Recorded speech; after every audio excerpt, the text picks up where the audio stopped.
What up? Hey guys, thanks for joining us. We're back for another Two Strokes. Yes, and we just watched UFC. What are we on? 306, 307? 307. 307. Sorry, 30. it's early. And I haven't had coffee, so you know. Yeah. Whoops. Rude. You usually come prepared with I your wasn't. huge coffee cup. We have video proof. So I didn't think that Adam needed to get you one, but we are out of pods, so I'm very sorry. I always need more coffee. The I stay studio. sleepy. The studio is not stocked with pods. Send us pods. We need pods. Send help. Make sure to join so we can afford pods every week for Jessica. Please. So she can wake up and not look high in her videos. Okay. So rude. That was offensive. I love that you never smoke, but you always get accused of it. I I'm like, what know. does that mean? I never. It's not my thing. Yeah. Well, you know who was smoking? Everyone in Salt Lake City was high. They were high. The judges were on crack. Like what? Some of the refs. Fentanyl. Yeah. They like And I'm sorry, even the commentary desk, they were smoking something. cocaine. I think they were a little bit more sleepy than cocaine. Oh, okay. I feel like if everyone was on cocaine, they would have been a little bit more, you know. Oh, that was the crowd, actually. Yes. The crowd all did one big line before they walked They through were the on door. point. Wow. The Utah crowd, like, I would risk Utah judging for a Utah crowd. That crowd they were on point, and they were Dude. so vocal. Yes. And I loved it. opinionated in the right ways. Yeah, sometimes the wrong ways, but I wasn't mad at it because I'm like, violence. Like, like they had that one ref that was breaking them every 2 seconds. And I think there was another ref that stood up. The strawweight fight. The referee stood them up Twice. when they were in like, There was one from half guard, Half and then there was guard. one from mount. yeah. Oh, that was the one. But that was in the third round, and that was because, and he didn't say this until after he stood him up, but he stood them up because he said she was digging her chin into the eyeball. I wanted to ask you about that because I know that's one of your go-tos. Nah, is it? Don't tell nobody. Don't tell Elise. You just gotta be a little bit more discreet about it. Yeah, you just got to be sneaky. And your chin is definitely made for digging into eyeballs. I feel like mine wouldn't really get past the orbital, but you can get right in there. You got I can dig in. You got a nice little pointy chin. Lucindo's chin is like mine, so it was too obvious. It was too flat. You need a pointy chin to pull that off. Yeah, she was digging for gold. Yeah. She found it. She did. Well, we'll get on that fight in a second, but let's rehash the main and the co-main. What a fight. First, let's talk about the good, which was the main event. Pereira versus Khalil Rountree. I feel like this is a good because both fighters grew so much after that performance. Like both are getting their flowers. Khalil really showed up and was doing everything he could to like put Pereira on the back foot. He was looking really good in the first 2 rounds. Like I was really impressed with Khalil. I thought we might have had a new champion for a sec because he was doing just a good job in keeping Pereira guessing. At one point he dropped him with that punch after he threw like a question mark kick or something. And I was just like, man, Khalil might be able to pick him apart. Like it looked like he was picking him apart as the fight was going live. Now in hindsight, now I look at the first 2 rounds and I feel like Pereira was making reads. Yeah, he got hit a few times, but he was really figuring out that range. And then, man, he just let loose in that 3rd round. He was downloading as the rounds are going on, which is a really risky game to play. Yeah. But Pereira is such a vet. He has such high fight IQ, striking IQ, that he can get away with that, which he did. I think that Khalil, he did exactly what he had to do, the game plan he had to execute. to potentially, upset the champion. Yeah. You have to take it to the champion, and he did for 2 rounds. He came at him hard. He was connecting. He was seemingly giving Pereira a challenging time, more challenging of a time than most have been able to. And I thought it really spoke to the athlete, to the fighter, to the heart of Khalil. And I was really happy with his performance. Yeah, I thought he did really well until that nose got busted up, until he started eating those jabs and really feeling the power of Pereira. It looked like Pereira didn't really step into his punches until like midway through the 3rd round. And then in the 4th, it was more of the same, just like being able to come in with those like nasty 1-2s, and the leg kicks started slowing Khalil down, and like you could just see it on his face. He was getting busted up more and more with every hit. Yeah, man, Pereira is just a big old monster, man. He's on another level. He is. He really is. He's I don't think the UFC has seen somebody like him, and he's done it in such a short amount of time. And yes, he has crazy striking, kickboxing accolades before he got into the UFC, but it really has just been a crazy catapult into success, and he's earned every step of the way. He's always game. He's, that dream athlete that an organization, looks for in their champion. So it's really impressive to watch what he's done. And he's just a force to be reckoned with. Yeah. I feel like that moment that I was talking about where he threw like kind of like a question mark kick, Khalil dipped out of the way and then came back with a loaded hook and dropped him.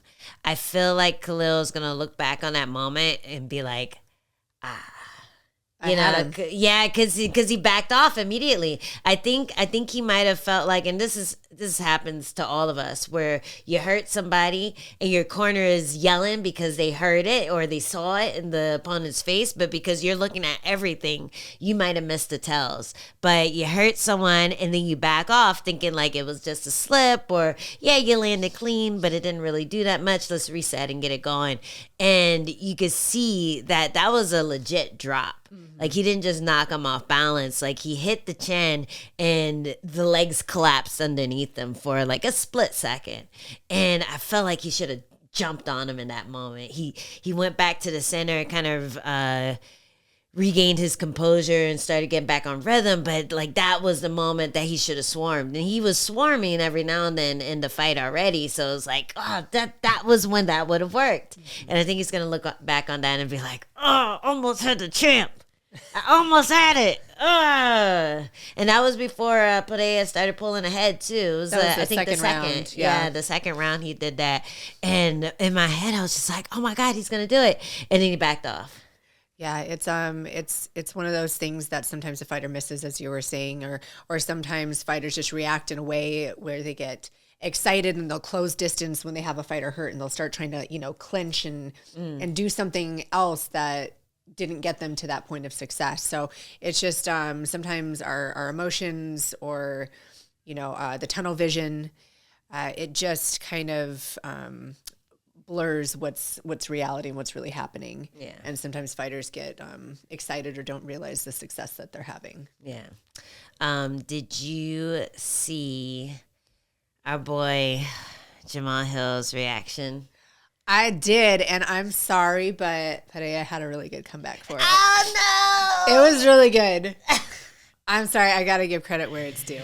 It was so good, and it was on the fly, too. I wonder if he already knew about it before or if he had heard for the first time during the press conference, but either way, that was a witty-ass comeback. It was really good. I don't know. He gets extra time to think of a witty comeback, though, because of the translator. Yes, he does. He had him translate it twice. Yeah. It's like, gave wait, him say time. it one more time. Wait, I'm thinking. I know I got it. I have the words in my head. I just have to word it right. My theory is he actually speaks English. Oh, yeah. And he's just playing it up. For sure. I don't know that for a fact. We got to ask Sean Strickland. I bet they communicate well without a translator.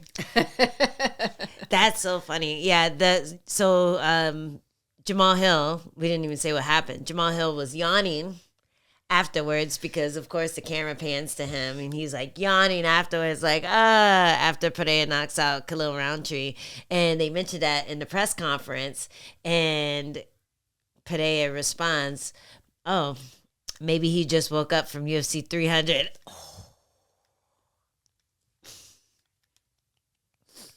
That was a good one. Heart. That was a good one.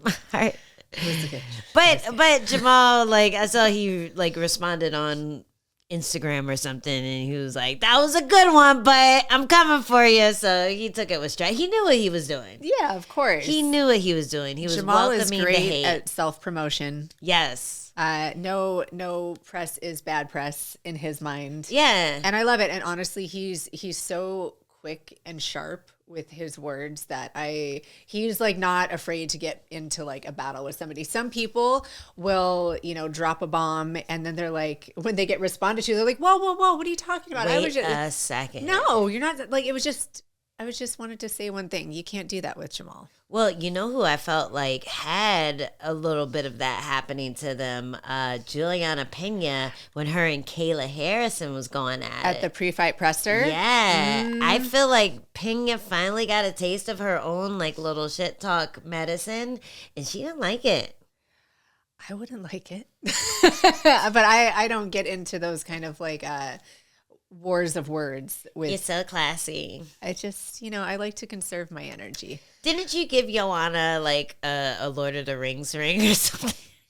Listen, she was making fun of me.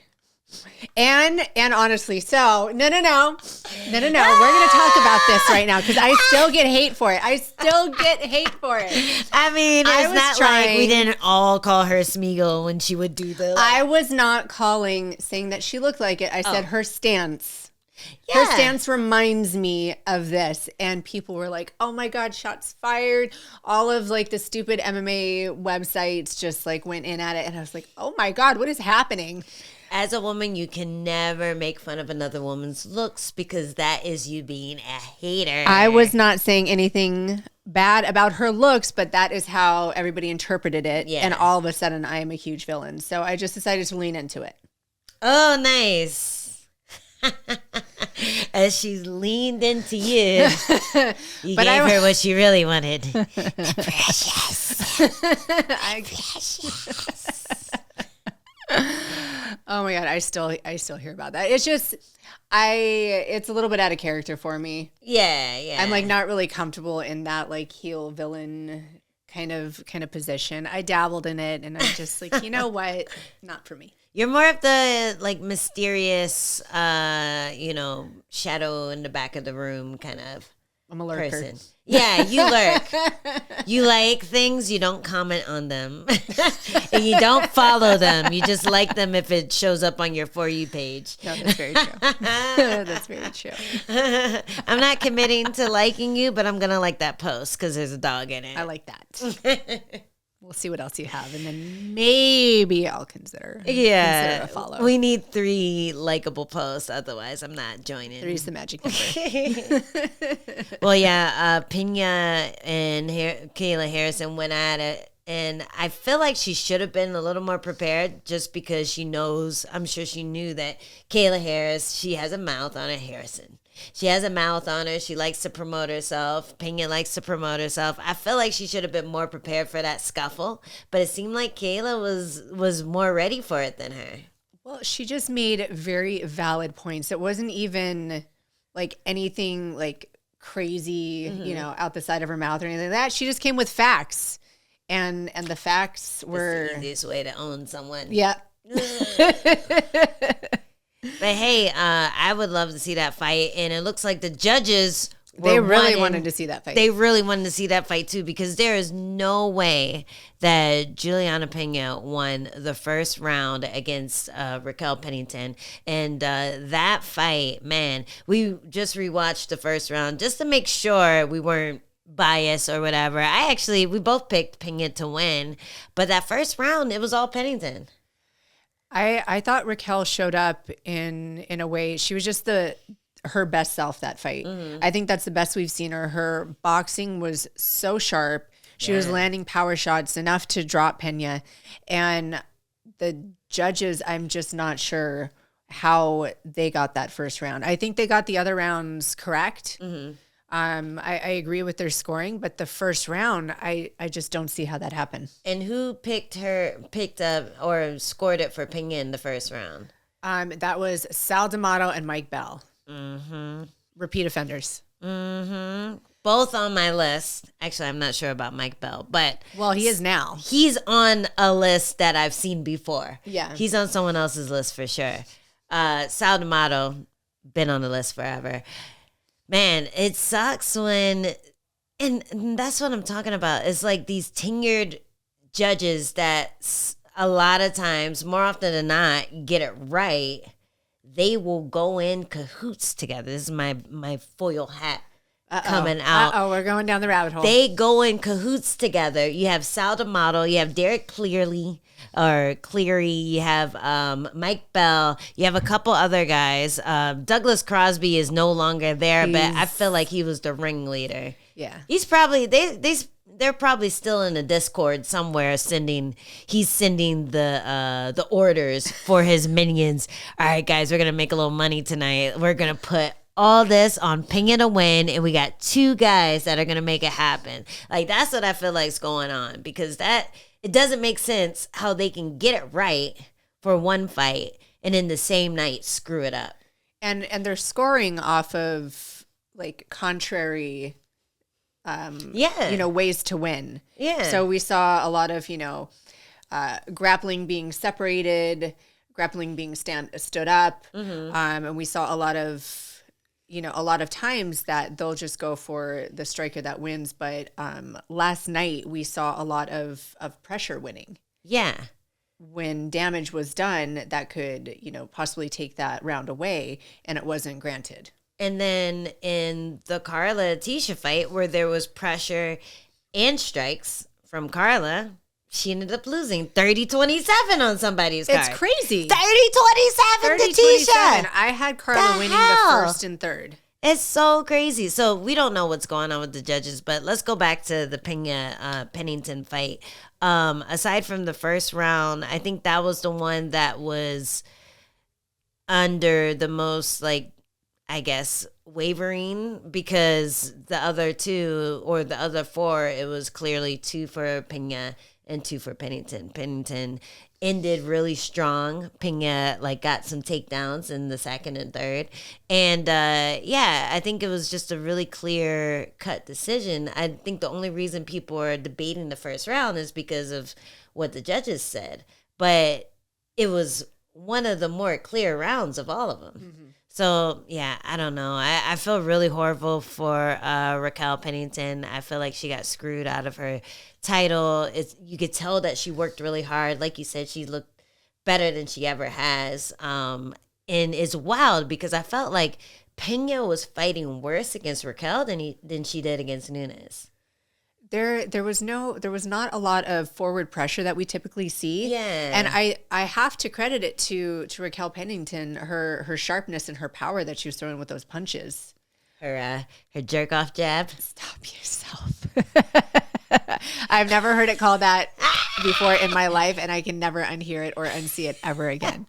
It will always be the jerk off jab now. It's so weird. It's annoying as fuck. I hate when people jab me like this because it just kind of pops your head up. So instead of throwing the jab like straight, like a straight in corkscrew like that and keeping your elbow in, they lift the elbow and kind of pump that hand out like like a Friday night before you're when you're ready in high to school. have sex. Yeah. When you were in high school in the car because you couldn't go home because your parents would hear you. Yeah. That's it. Yes. But we digress. Yes. So this is the most annoying jab to get hit with because it doesn't hurt incredibly hard. It just like pops your chin up and makes it really annoying. But then if you put it together with a 1-2, you go jerk, jerk, boom, then you're getting caught up here. But she did land a huge jab in the first round that like rocked Pena's socks off. So I'm just like, what did they see in the first that made them score it for Pena? I don't know. I'm really confused about it. And we did watch it again just to be sure. Yeah. And I just don't see it. Penny was getting pushed back the whole time. Raquel was coming forward. She had more volume. She had sharper punches, more power shots. It did not compute to me. Did not compute.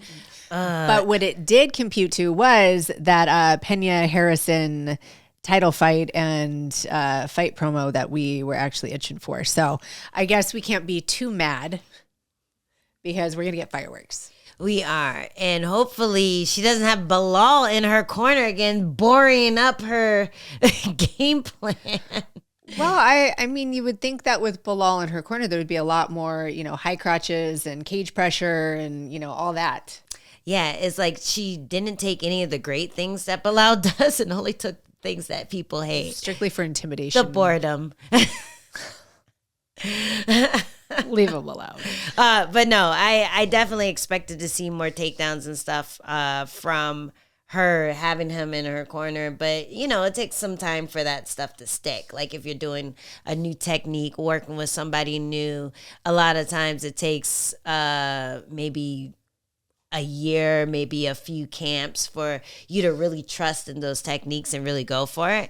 And she looked a little tentative in this fight. Like I felt like there was stuff that she wanted to do that she just wasn't pulling the trigger on. Yeah, I'm not exactly sure why, because Raquel doesn't, typically go for takedowns. Mm-hmm. She's not really, she's been primarily using her boxing to win her fights. And I saw a much aggressive version of Pena with Amanda Nunes, and like in her previous outings, I've just seen a lot more pressure, a lot more forward. Mm-hmm, mm-hmm. I don't know what that was about. Could it be, Raquel's game plan and her offense? Could it have been, altitude coming into effect? We don't know. It's Stop yourself. I don't know what it was.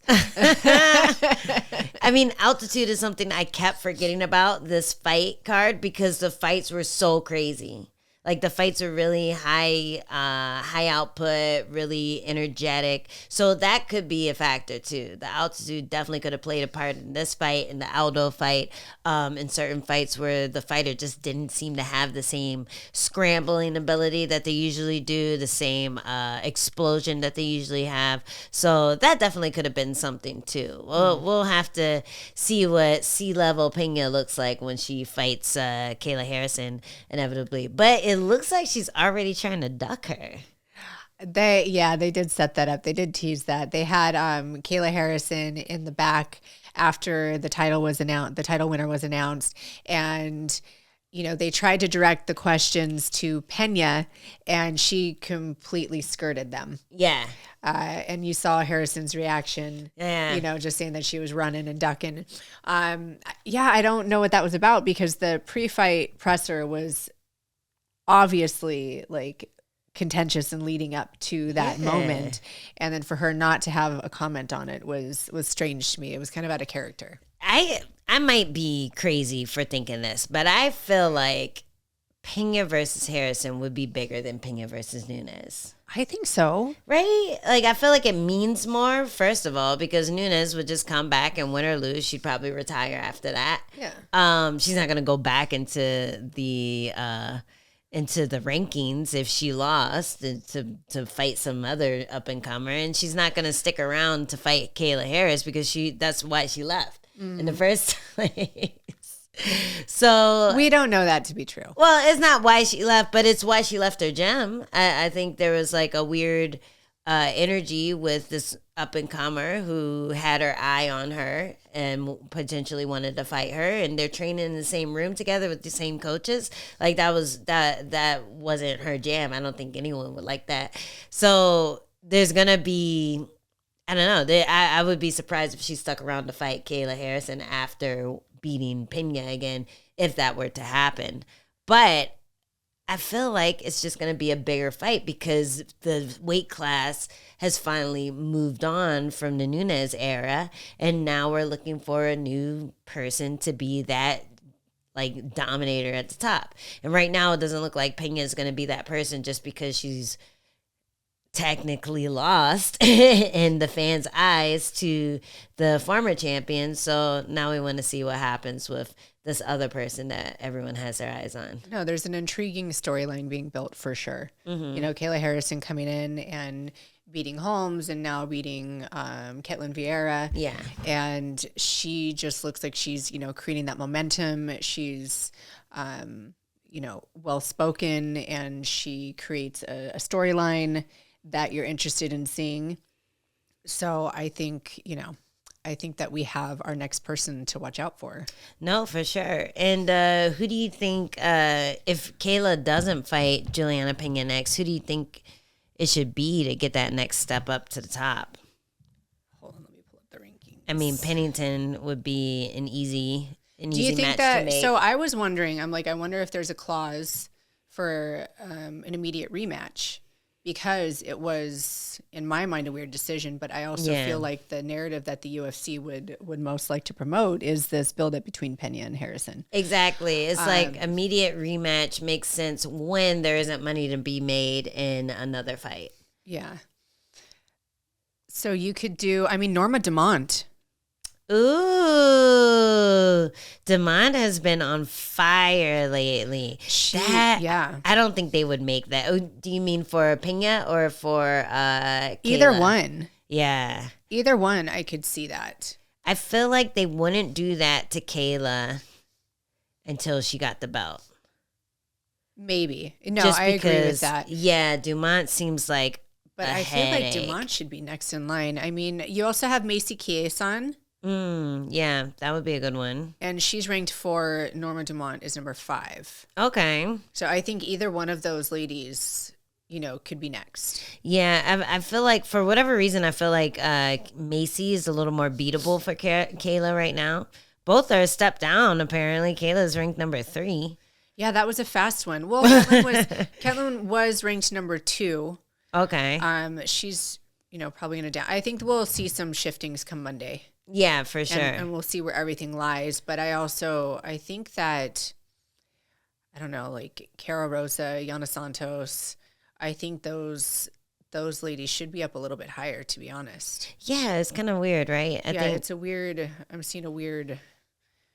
I guess Dana was right. The AI should be doing the rankings instead of whoever's on this board of people. I'm wondering where. Stop giving them reasons. I know.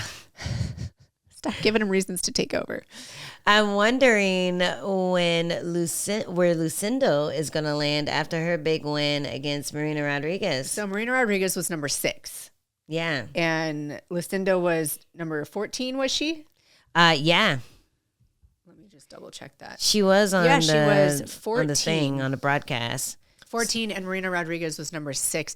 That would be a huge jump. I don't see her being able to take that position. Yeah. I mean, maybe moving up a couple spots and Marina dropping, but I can't fathom her jumping that line, because that's a murder's row. Mm-hmm. And it really did seem like Marina Rodriguez was off in this fight. I saw her making, you know what, she's such a sniper. She's so good in the clinch with her strikes, with her kicks, and managing that distance. It just seemed that she was not making the best decisions. Yeah. She had, sorry to interrupt. No, go ahead. She had Lucindo hurt. And that's one of the people that I was thinking about when I was making that comment earlier. When fighters make those like bad decisions or those reactions, they're not reacting or responding well to what they just did. That was in my mind. She had Lucindo hurt, and she went for a tie clinch against the cage. And I was just like, why wouldn't you keep the distance and finish her? Yeah. And it wasn't like a strong tie clinch where you have the head crunched in and you're controlling them with your forearms and you can twist them and knee them. It was like it was almost like she was trying to fall into it. I was like, did I not see a kick or a knee come up? Did she get, I don't know. It was a really weird thing, and the angle that it was at, I was like, maybe I'm missing something. She was doing a big stretch.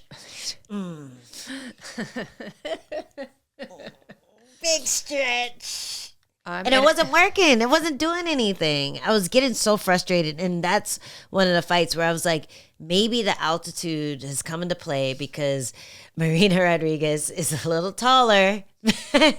She's dealing with more altitude than Lucindo is, at least a foot. But on top of that, a lot of the stuff that Lucindo did well, it requires a lot of energy to get out of if you're not Marina Rodriguez. And we've seen Marina in the past just get stuck in those positions. So it was like she didn't have the same explosiveness that she usually has to defend. But then once she got into that position where she gets stuck a lot, she just couldn't do anything. Like she looked like controlled. she was drowning at some points. Yeah. Sometimes the camera would key in on her face. It was like, oh man, she looks like she's suffocating. It looks like she's having a hard time. And I mean, if you're not really trying to acclimate to that altitude, like it takes it out of you. Yeah. It's like fighting through quicksand or with, like a heavy vest on. Yeah. It's awful. And it just looked like she had the wind taken out of her sails at a lot of points. Yeah. It was a split decision, and I'm wondering how you felt about that. I was leaning towards Rodriguez just because Lucindo wasn't doing any damage on top. But at the same time, I know how scoring works, and I know that the scoring is not working. Yeah. It can be any winner on any given day with the same fight for so many fights just because the scoring isn't consistent. And Rodriguez really didn't do much before she got taken down, but she did land a little bit. And then she would get taken down and Lucindo would do nothing. So it's like, do you score the little bit that landed or do you score top pressure? It's hard, and in the judging criteria, there's just this inconsistency, and so I was okay with the decision, but I could also have a case for Rodriguez getting it. Right. It just depends on how I choose to look at the fight, and that's again where human error comes in. And if those lines aren't really distinctly drawn out, then it creates this gray area for wins and losses. And I have an argument for either one. I could see why they gave it to Lucindo because she was, she got the takedown. She had the control. She was landing inside the clinch. She was not doing as much damage as Rodriguez was in the opening with the striking. But I also saw her having a lot of control time and dominance. And then Rodriguez, for her case, I could also see them giving her the fight because she was doing the damage. She was landing really sharp, crisp punches. She was, effective with her strike and with her offense. So I would have not been upset if either one had it. It's like one of those really, really close fights. I don't think there was a robbery, but I think that it was a really tough fight to judge based on the inconsistency of the judging criteria.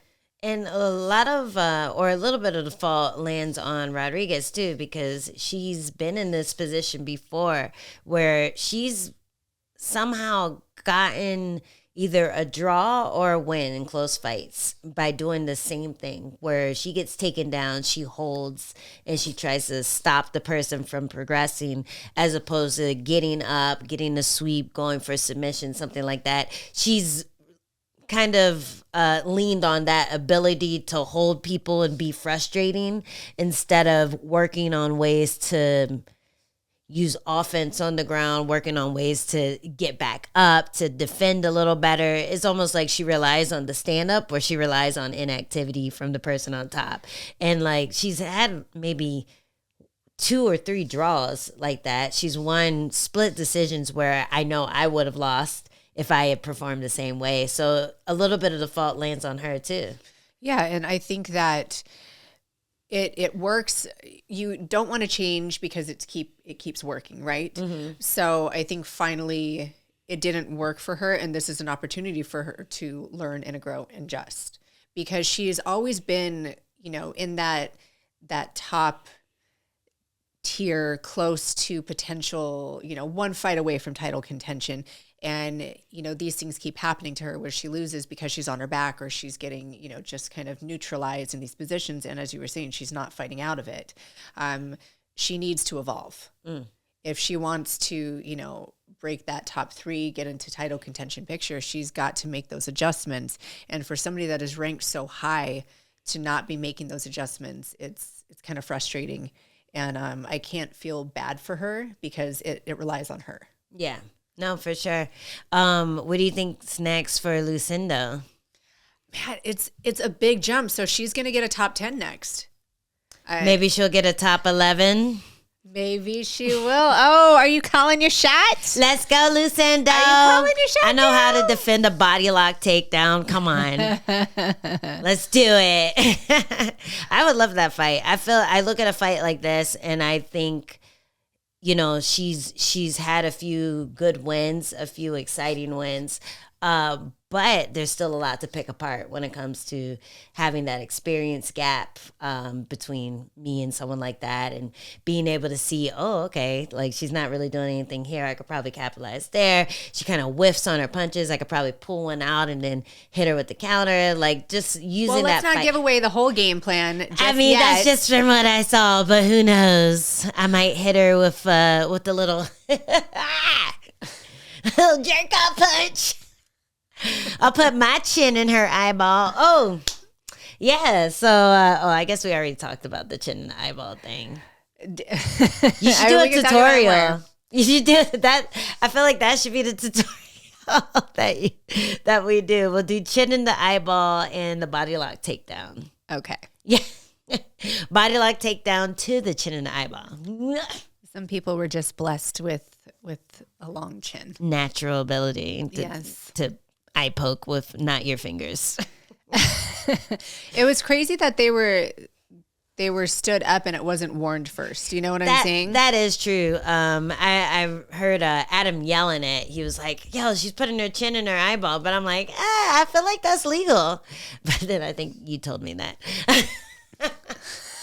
It's not. It's not legal until you get caught. It's a gray area. It's a gray area. It is. They do not list that backstage. They talk about eye pokes, fish hooks, 12-6, which is almost gone and done with, out with the old. But they do not mention, where you can put your chin. Exactly. You know what my favorite gray area cheat move is? What? When someone has a long ponytail and they get caught in your legs or something, or somehow you'll get that ponytail with your leg. You don't let it go. Mm-hmm. It's a nice little cheat because they'll be trying to pick their head up and I haven't seen that since The Ultimate Fighter. I know. I've seen it a couple times, and then every now and then I'll try to do it in the gym. Just a little got your ponytail, pulling your pigtails. It's because I like you. Use your toes. This is how I flirt. Ooh, that's another one I like, the old nipple twister with the toes. You're great at that. Yeah. You're great at that. I don't know if that's a cheat move. Is that a cheat move to nurple twist something? Purple nurple someone? Yeah. Yeah? Yeah. They don't say it backstage, though. No, they don't. So, again, do it until you get caught. Yeah. No wet willies. They don't say that. Wet willy would be horrible. Oh, my God. I'd be so mad. What fight did we see where I feel like that happened? Was it Poirier and Chandler? Did it? Oh. Something wild happened. I know he blew snot in his face. No, it was a fish hook. Yeah, he fish hooked. He blew snot in his face. There was a lot going on. Yeah. But I feel like I remember a wet willy happening in a fight. I don't think it was that one. But, yeah. Google that. If you're not cheating, you're not trying. Eddie Alvarez told me that. That was the first time I heard that. Hey, listen to that man. He knows what he's talking about. He knows for sure.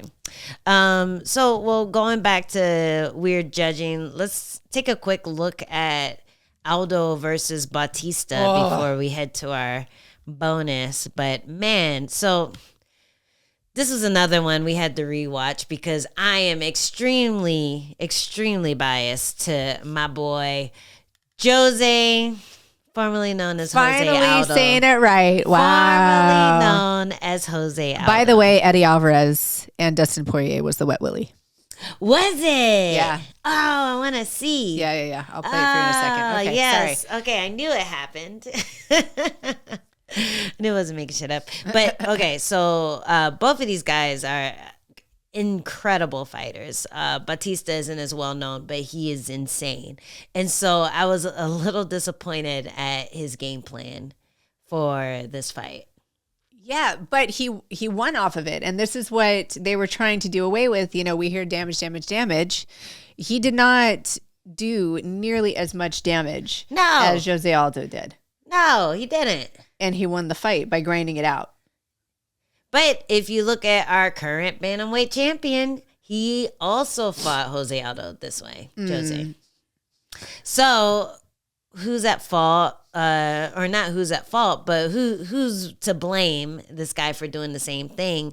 It's just frustrating because sometimes it works and sometimes it doesn't. In Merab's case, there was no damage done at all. It was just one-way traffic for Merab. He just kept pushing Jose up against the fence and doing little pot shots, which is more than what Bautista did, and he won the fight that way. But Bautista, in the open, was losing in most of the exchanges. I think the first round he did the best.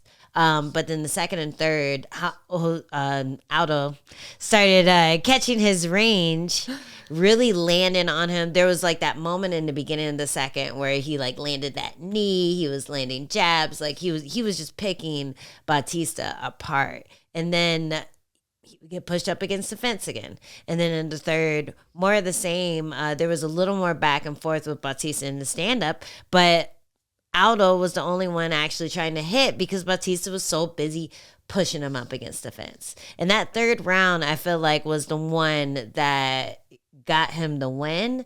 And that was off of like just pressuring so much that he got broken. The fight got broken because of no action. And then he immediately shot in again and did the same exact thing. That was more than half of the round. Yeah. I think he started his cage pressure at like 210. Yeah. Like with 210 left in the round. Like it was a smart game plan. It was. He did what he thought he had to do because he was getting pieced up by Jose. It is the third round that was in question, and that's Derek Clearly and Mike Bell gave it to Bautista. Chris Lee gave it to Aldo. We're seeing some consistency here. Yeah. He just he was told not to give it to Bautista because it would look strange. Chris Lee was. Make sure only two of you give it to Bautista, not all three. We fucked up with the Carla fight. It was supposed to be a split. Yeah. Yeah, but I mean, based off of them scoring the first round the way that they did, because that was a lot of cage pressure on coming from Bautista, so it kind of makes sense why they would see it that way. Yeah, but Aldo wasn't landing in the first. Yes, true. Like he didn't really find his mark until the second. Like he landed a couple things, but the big things that he landed were in the second and third. And the jump knees, the pressure, the boxing, the leg kicks too started landing as well. He was able to cut him with that jab in the second as well. So there was a lot of damage done in the second and third that I feel like was overlooked by the judges because first round, yeah, it made sense in most people's eyes. But then the second and third is like, okay, what happened to this damage forward thinking behind judging? It's just really frustrating because it wasn't like Bautista was pushing, pressuring, and hitting and doing damage, like breaking, hitting, going back for the takedown, hitting as he's not getting the takedown, breaking like that. That's the type of performance Merab put on against Aldo. And for Bautista to simply pressure, it just seemed like unfortunate that that's the way that Aldo was beaten in that third round. And it just doesn't seem consistent, again, where we don't know what's actually scoring fights. Yeah, that's it's helpful for fighters to know what wins them fights, guys. Yeah, we really need to know. We're grasping at straws here. We're like, I busted him open. Is that enough? No, you got taken down and nothing happened to you. And you got right back up. I'm sorry. You got taken down and you got right back up, so you lose. Yeah. Even though their nose is on the other side of their face. It's it's just so frustrating as a fighter to see this. I'm sure frustrating as simply a fan to see it, but like as a fighter too, we're watching as a source of knowing how to steer our fights in the future. If it's a close fight, you got to know these things. Like, you got to know how to pull ahead. And right now, it's very unclear. If you look at this card and you're trying to figure that out, you're not going to know what the fuck to think, because there are so many contradictions in the judging on this card. Mm-hmm. Frustrating. What do you think's next for Aldo after this? They were saying, and you kind of mentioned that they kept throwing out the contract notices, like, oh, hey, the contract is almost up for this person or that person. This is the first time that I've heard Anik do this, but he was saying it, and he mentioned it especially for Tim Means. Oh, okay. Who's 40, and OSP, who's 41. Do you think they're swapping it for the old talk? Like, they heard us complaining about the old person talks, so now they're just going to contract number, not age number. Maybe they are. Maybe they were paying attention. But yeah, it's just, I feel like there are so many other things to talk about rather than their contract, rather than their age. Yes, I understand that, age can be seen as a thing, but there's also ways to work around age or work with it, use it to your advantage with your experience. There's just other things to talk about. And I wish that, in the fighter meetings, I wish they were having more meetings with more fighters on the card so they had more things to talk about. That's just how I feel. Should talk about their looks like Jessica would. You look like Schmeagol.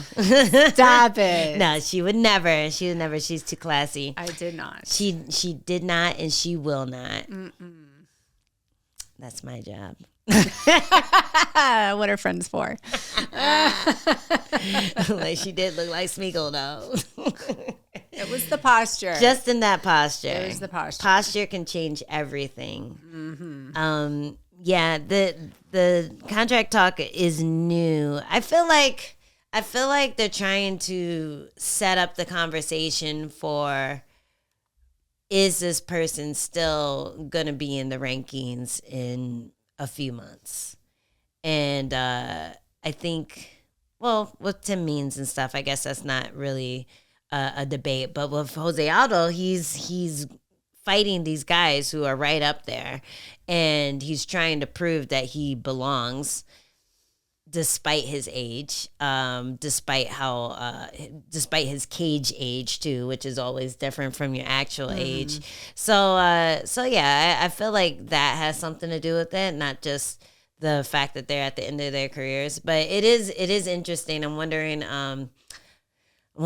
if we're gonna get that question next time we show up to fight week, like, oh, how many fights you got left in your contract? Well, they can look it up. Yeah.